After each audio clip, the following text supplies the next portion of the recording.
आज खड़े हो गए हैं। मैं मेरे सामने देख रहा हूं 80% नौजवान है, 80%।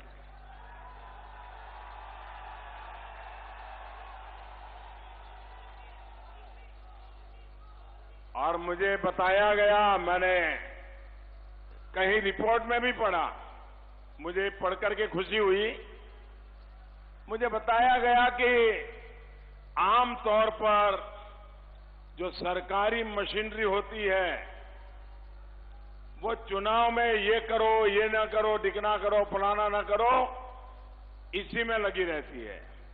मुझे बताया गया कि हां, जिले के जो चुनाव के अधिकारी हैं वे 100% वोटिंग के लिए मेहनत कर रहे हैं।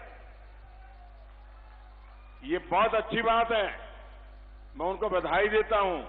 और मैं इलेक्शन कमीशन से भी कहूंगा कि जो बात मैंने सुनी है अगर वो सही है तो इलेक्शन कमीशन ने ये किस प्रकार से जन जागृति कर रहे हैं, मतदाताओं को जागरूक कर रहे हैं, राजनीति से परे होकर के लोकतंत्र की बात कर रहे हैं, तो भारत सरकार के इलेक्शन कमीशन ने भी ऐसे मेहनत करने वाले अफसरों की तरफ देखना चाहिए।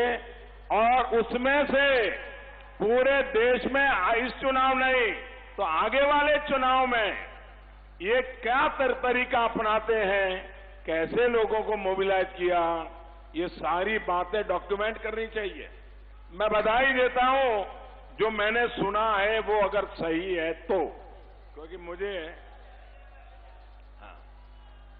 इस लोकसभा चुनाव में पहली बार वोट डालने जा रहे नौजवान नए भारत के नए संस्कारों का निर्माण कर रहा है। इसकी वजह है कि उस पर अतीत का बोझ नहीं है, उसके पास सिर्फ और सिर्फ भविष्य के सपने हैं। साथियों, आप मुझे बताइए, मैं ये सबसे बात करना चाहता हूं, मेरी बात ध्यान से सुनोगे। ये जो मैं बात कर रहा हूं वो दल की नहीं कर रहा हूं, देश की कर रहा हूं। आपको मंजूर है?